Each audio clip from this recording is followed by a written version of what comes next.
Okay, let's get into it, because today we are looking at maybe the most jarring and, frankly, uncomfortable figure in the entire history of American entertainment. That's a big statement, but I think it's accurate. We're talking about a man whose life story is essentially two completely different, completely contradictory timelines. Right, and they're not separate. They're running parallel to each other for 50 years. It is a masterclass in cognitive dissonance, absolute, total dissonance. It's hard to find another example in modern history, maybe ever, where the public image and the private reality were so diametrically opposed. Right. And on such a massive, massive scale. Exactly. We are talking, of course, about Bill Cosby. And I just want you, listening right now, try and hold these two images in your head. On one timeline, you have America's dad. Mm-hmm. The man who broke the color barrier on television in the 60s, the guy who basically saved the sitcom in the 80s, the man who sold us Jell-O and, family values. The man with the wall of honorary degrees, the man who was, for millions of people, literally synonymous with moral authority. Right, a moral compass. And then on the other timeline, running right alongside it, at the exact same time, you have a man accused by over 60 women of sexual misconduct. A man who was convicted, who put on a prison uniform, and was officially labeled by the state as a sexually violent predator? Before. Yeah. Before that conviction was then overturned on a procedural technicality. It's just a wild ride. And our mission for this deep dive is to really try and understand how those two timelines coexisted for so long. We've got a mountain of sources here. His extensive biographical records, the legal documents from his trials, the depositions, media coverage. All of it. But we aren't just here to recount the events. We need to explore the machinery. How did a man who built a fortune on being clean and moral maintain what can only be described as a Teflon image for decades, even though allegations go all the way back to the mid-1960s? It really is a colossal shift. I mean, the sheer scale of the contrast is mind-boggling. This is a guy who was awarded the Presidential Medal of Freedom. The highest civilian honor. He was the longest-serving celebrity spokesperson for Jell-O. He had honorary degrees from, over 50 colleges. And then the mugshot. The two things just don't compute. It raises that really uncomfortable question. Did we just not want to see it? Were we, as a culture, complicit? Or was the machinery behind him, his power, just that effective? Was the dad persona, in the end, the perfect camouflage for a predator? It's a chilling thought. It really is. So let's start at the beginning, because before he was a pariah, and even before he was Cliff Huxtable, he was the architect of a very specific kind of comedy. And looking at the sources, it seems pretty clear this wasn't an accident. This was a strategy. Oh, absolutely. It was a calculated strategy from day one. To understand the fall, you have to understand the height of that pedestal and exactly how it was built. Okay, so let's go back. William Henry Cosby Jr., born 1937 in Philadelphia. His background wasn't show business at all, right? Not at all. He actually enlisted in the Navy in 1956. And I think that this part is really interesting. He wasn't some desk jockey. He was a hospital corpsman. Right, I saw that. He worked in physical therapy. With Navy and Marine Corps personnel who were injured during the Korean War. So from a young age, he's in a position of care. He's developing, a kind of bedside manner. He's dealing with people in very vulnerable states. That's a really interesting point. He then goes to Temple University on a track and field scholarship, plays fullback on the football team. But the comedy thing starts when he's bartending. Classic story. He realized he got bigger tips if he made the customers laugh. And that's where he started to hone the act. And here is where that strategy we talked about really comes into play. I want to dwell on this because it really does set up everything that follows. Think about the early 60s, the comedy landscape. It was a political minefield? Totally. You had Lenny Bruce getting arrested for obscenity. You had Dick Gregory using comedy as a literal weapon for civil rights, marching with activists. It was a volatile, supercharged time. And the expectation, especially for Black comedians, was that you're a race comic. You talked about the struggle. You talked about racism, politics. That was the job. But Cosby just went the complete opposite direction. He pioneered this very specific brand of clean storytelling comedy. He talked about his childhood. About his brother Russell. About Fat Albert. About weird kids in the neighborhood. About Noah's Ark. Right, that whole routine. Exactly. He specifically and very pointedly avoided race as a topic. And this wasn't just, a stylistic choice. It was a deep psychological maneuver. He had a whole philosophy about it. Yeah, we have a quote from him in our notes that just sums it all up perfectly.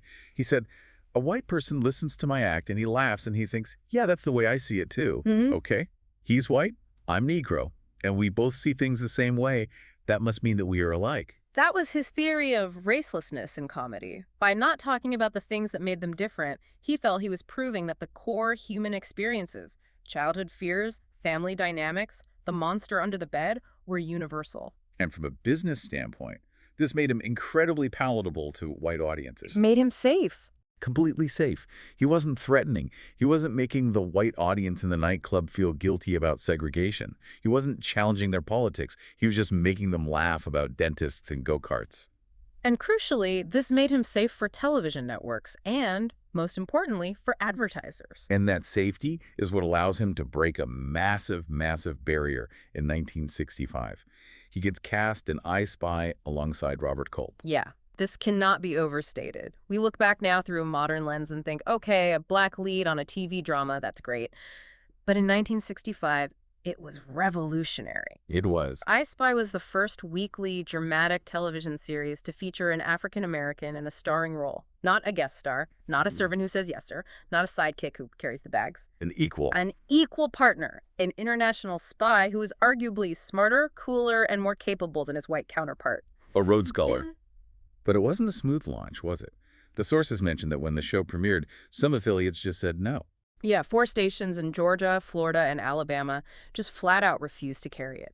They saw a black man and a white man operating as equals, staying in the same hotel rooms, eating at the same tables, and they wanted no part of it. But the show was a hit. It was a huge hit. The ratings were undeniable. The chemistry between Cosby and Culp was just electric. And Cosby ended up winning 3 consecutive Emmy Awards for Outstanding Lead Actor in a Drama Series. He was the first black actor ever to do that. And he knew exactly what that meant. When he won that 3rd Emmy, his acceptance speech was surprisingly defiant, especially given his safe image. It was. He got up there and said, "Let the message be known to bigots and racists that they don't count." A pretty bold statement for 1968. Incredibly bold. So by the end of the 60s, he is a legitimate barrier-breaking superstar. He's got hit comedy albums. To Russell, my brother, whom I slept with, is still considered a masterpiece of the genre. He's a household name. But the real apex of his influence, the thing that truly cemented that America's dad persona, that comes 2 decades later. The 80s. The Cosby Show. 1984 to 1992. It's almost hard to describe to someone who didn't live through it just how dominant this show was. It was the #1 rated show in America for 5 consecutive seasons. Yep. That's a level of cultural dominance we just don't see anymore. Not in the fractured streaming era. Everyone watched the show. Your parents, your grandparents, kids. Everyone. And he wasn't just an actor on it.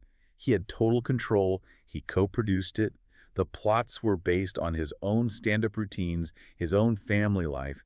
He was the auteur of this universe. And the cultural impact was just profound. You have to remember what television looked like for black families before this. You had sitcoms like Good Times or Sanford and Son. Right, the struggle narrative. Families in the projects, dealing with poverty, fighting to get by. Which were great shows, but Cosby just flipped a table. Suddenly you have the Huxtables, Cliff and Claire, an obstetrician and a lawyer. And a gorgeous Brooklyn brownstone. An affluent, stable, college-educated African-American family.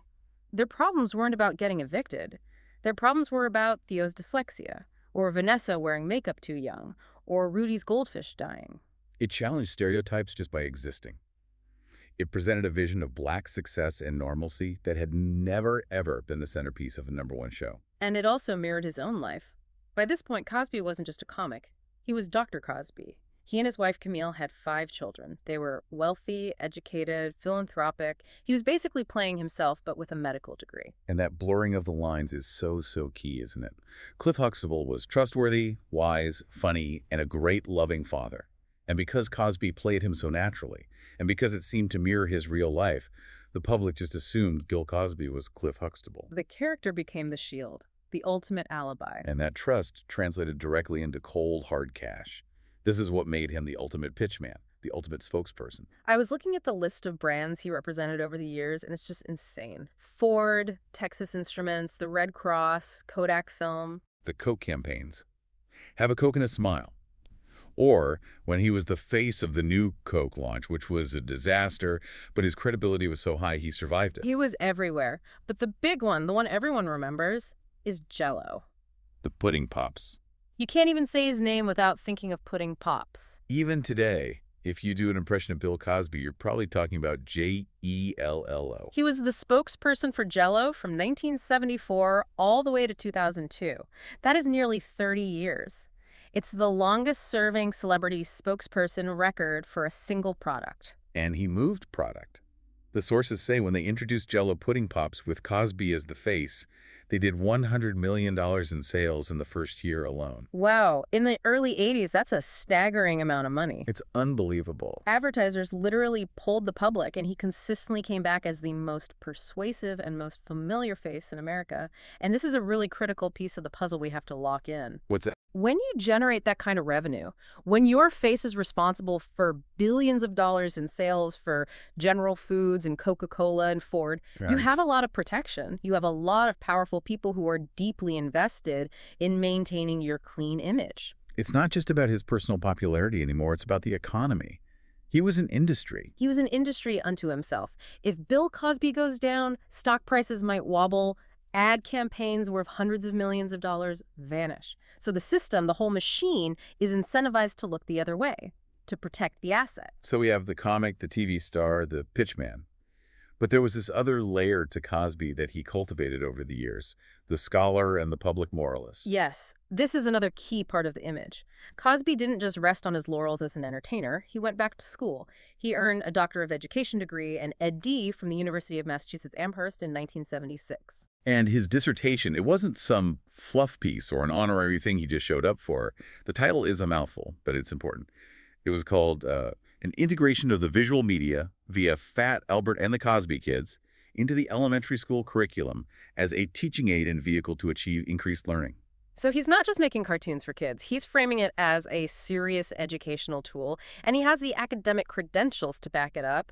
This reinforced the idea that he was a serious man, a thinker, someone who cared deeply about the uplift of children, particularly Black children. But that care, that sort of fatherly concern, it started to take a much sharper, more critical tone in the 2000s.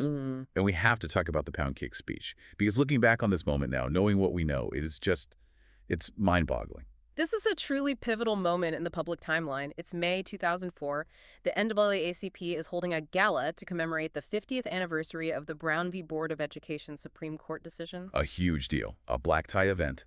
The elite of the civil rights movement, scholars, politicians, they're all there. And Cosby is there to receive an award. Everyone expects a victory lap speech. You know, some funny anecdotes about the kids on the show, a message of unity. Instead, he gets up to the podium and launches an absolutely scathing critique of the African-American community. It was brutal. It was. He went after lower-income Black parents for not teaching morals. He criticized naming conventions, people giving their kids names like Shaniqua or Taliqua. He went after clothing styles, saggy pants, spending money on expensive sneakers instead of on education workbooks. It's a full-on pull-up-your-pants lecture on a national stage delivered to the NAACP. And there's that one very famous or infamous line from that speech where he says, "You've got to stop beating up your women because you can't find a job." And the reaction in the moment and in the months that followed was mixed, to put it mildly. It was incredibly polarizing. Some people, including initially prominent figures like Cornel West, they defended the intent. They saw it as tough love from a community patriarch trying to encourage personal responsibility. But a lot of others were horrified. Oh, yeah.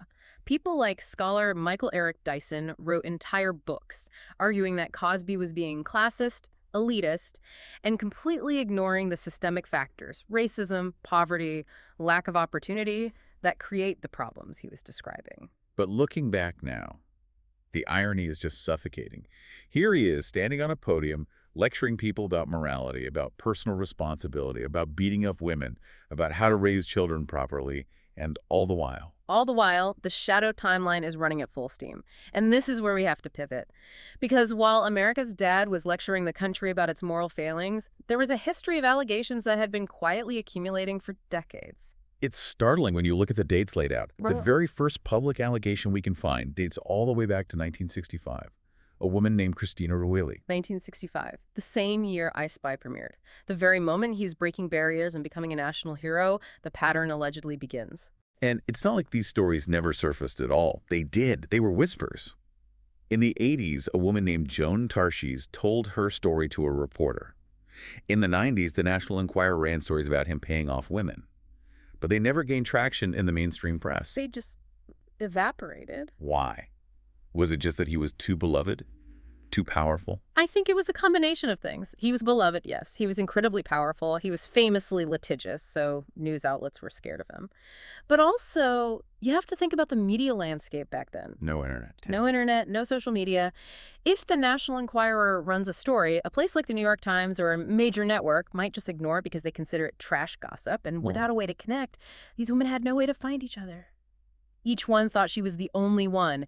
It was her word against his. There's that story about the radio host Wendy Williams from 1990. She was on the air in New York at the time, and she started talking about the allegations. And Cosby allegedly called her boss personally and demanded she be fired. That's the power of the Teflon image. He could actively suppress things. In 2000, a woman named Lachelle Covington filed a criminal complaint in New York. She went to the police referred it to the DO, and the DO's office just declined to prosecute. He was questioned, he denied it, and that was the end of it. The system just blinked. But the cracks really started to show in 2004 and 2005. This brings us to the Andrea Constand case. And this is crucial because this is the case that eventually, finally, brings him down.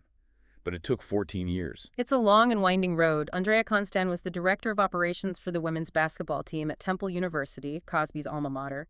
He was a trustee, a major donor. He was a mentor figure to her. And in 2004, she accused him of drugging and fondling her at his home near Philadelphia. She went to the police. Right.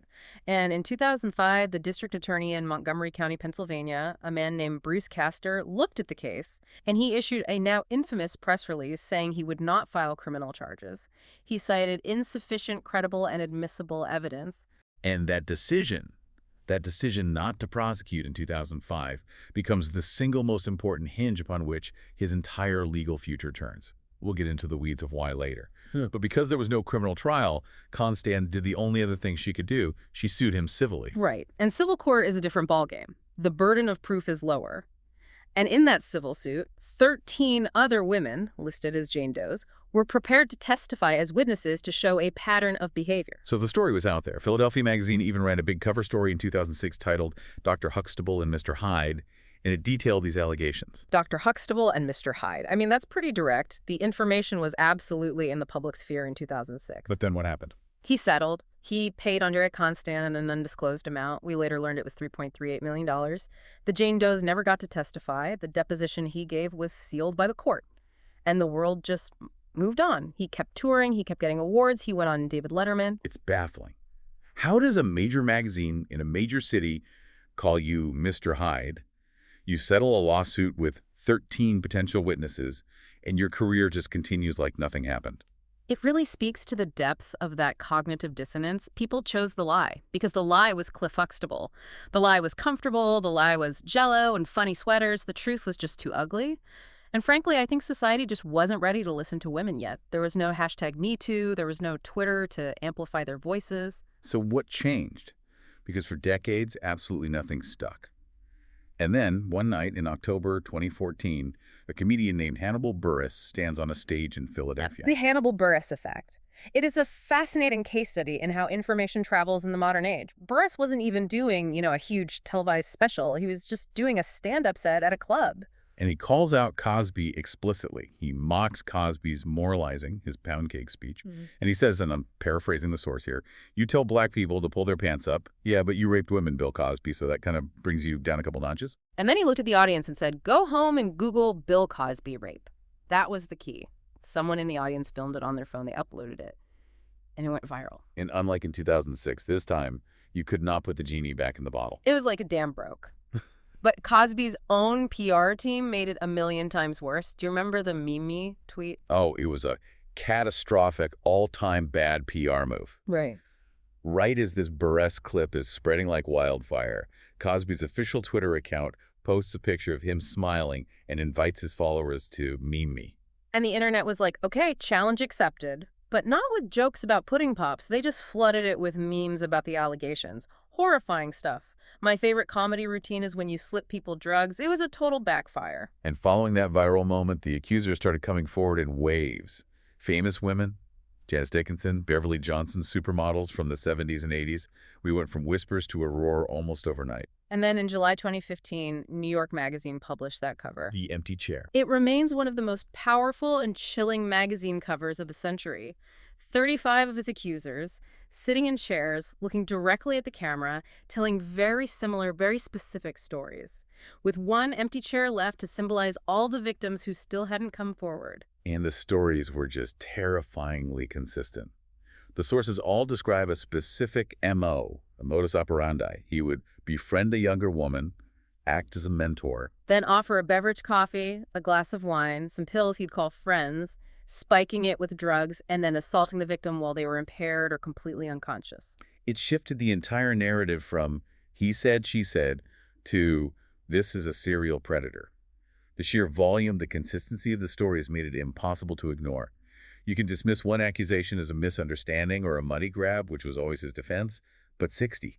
But public opinion is one thing. A court of law is another. Most of these allegations were decades old, long past the statute of limitations. Right. They couldn't prosecute him for something that allegedly happened in 1972. Correct. But the Andrea Constand case, the one from 2004, was still within the legal window in Pennsylvania. And in July 2015, something massive happened.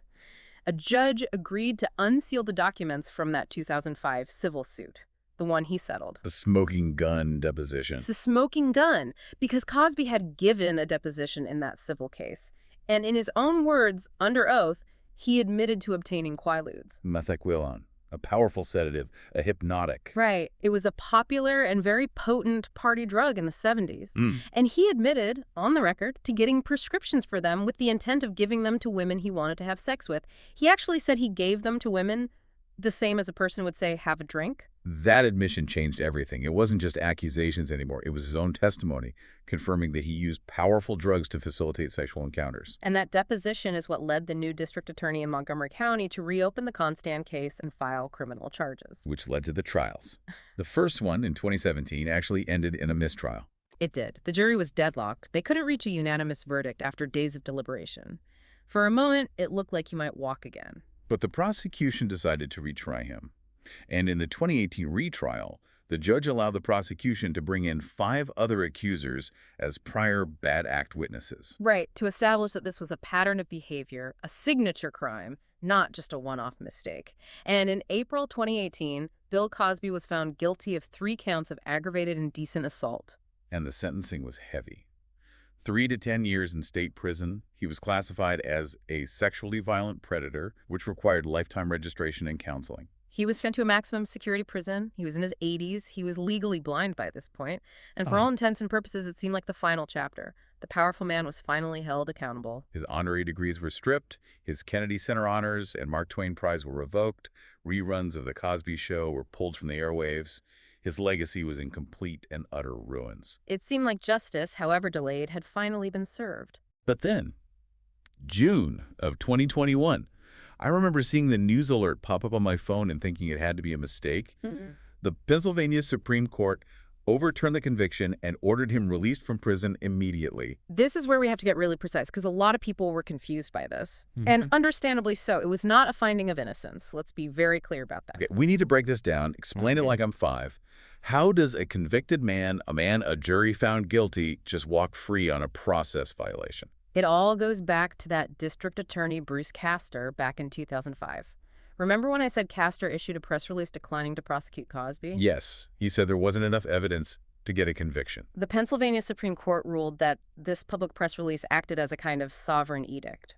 Basically, they said it was a binding promise from the government to Bill Cosby. A promise of what? A promise that he would never be criminally prosecuted for the Andrea Constand allegations. Now, here is why that is so critically important.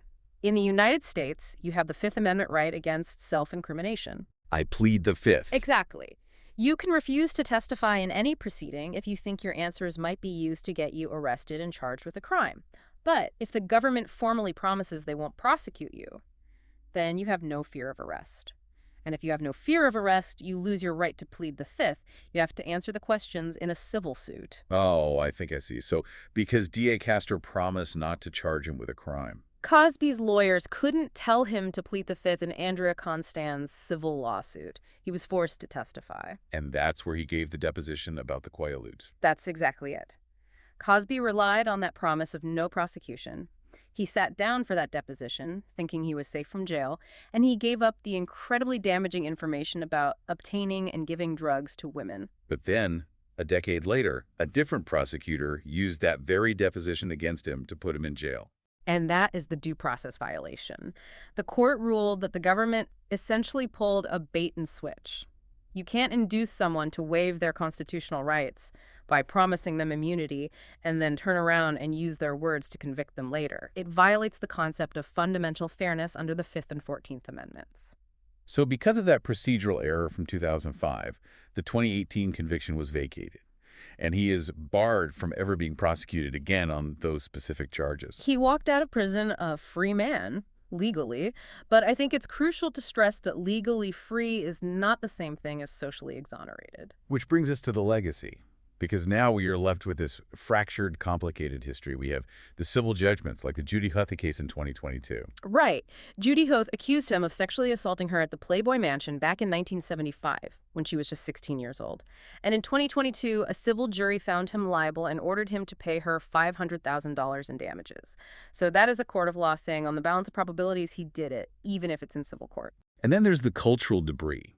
I keep thinking about that Ebony magazine cover from a few years ago. It was that classic smiling photo of the Huxtable family, but the glass in the picture frame was shattered. That image just perfectly symbolizes the dilemma. Can you separate Cliff Huxtable from Bill Cosby? For a generation of African Americans, the Cosby Show was this immense source of pride. It changed how the world saw Black families. It literally inspired people to go to college. The Cosby effect on enrollment at historically Black colleges and universities was a real documented phenomenon. So do you just throw all of that away, erase it? That's the struggle, isn't it? The filmmaker W. Kamau Bell made that incredible documentary series We Need to Talk About Cosby. And the whole premise is that cognitive dissonance. How do you mourn the loss of a hero who, it turns out, was also a monster? Even other comedians don't know what to do with his legacy. People like Jerry Seinfeld and Larry Wilmore, people who idolized him, have had to reckon with this. Seinfeld said Cosby was the innovator who paved the way for everyone. But now, that entire legacy is tainted. It's so toxic. It even spreads to other things. You have the daughter of Frank Loesser, the songwriter for Baby It's Cold Outside, blaming Cosby for ruining the song because that line, say, "What's in this drink?" which was a playful, flirtatious line in the 1940s, now has this horrifying association with his M.O. of drugging women. He managed to taint a classic Christmas song. That is the incredible reach of his toxicity. And Cosby himself. Oh. He's completely unrepentant. He maintains his innocence to this day. His spokespeople call him a political prisoner, a victim of media distortion. There was even talk of a comeback comedy tour in 2021, though that seems to have stalled. It's a tragedy on so many levels, a profound tragedy for the victims, obviously, who waited decades for a sense of justice, only to see the conviction overturned on a legal technicality. Right. But it's also a tragedy of culture. We lost a figure who meant so much to so many people. It feels like a betrayal of the highest order. It brings us all the way back to that initial question of image. Cosby's the absolute master of image. He crafted America's dad so perfectly, so completely, that it became an impenetrable shield. And that shield protected him for 50 years. He was an economic engine for corporations, a perceived moral authority, and a beloved father figure. That combination is incredibly powerful. It allowed the horrific reality to hide in plain sight. We didn't want to believe it, so for a very long time, we didn't. It really makes you question the nature of public trust. We invited this man into our living rooms every single Thursday night. We trusted him. We let him sell us products. We let him lecture us on how to raise our children. And all the while, the shadow timeline was there, the whole time. So as we wrap this up, here's a provocative thought to leave you with. We often think of monsters as looking like monsters, Villains in movies wear black capes or have scars. But Bill Cosby proves that sometimes the most dangerous people are the ones who make us feel the safest, the ones who look like Dad. It forces us to ask a really uncomfortable question. Who else are we protecting right now with our own collective desire to believe in the perfect image? Who is the Bill Cosby of today that we just refuse to see? That's a question worth pondering. Thanks for diving deep with us today. This was a heavy one, but a necessary one. Take care, everyone. We'll see you on the next Deep Dive.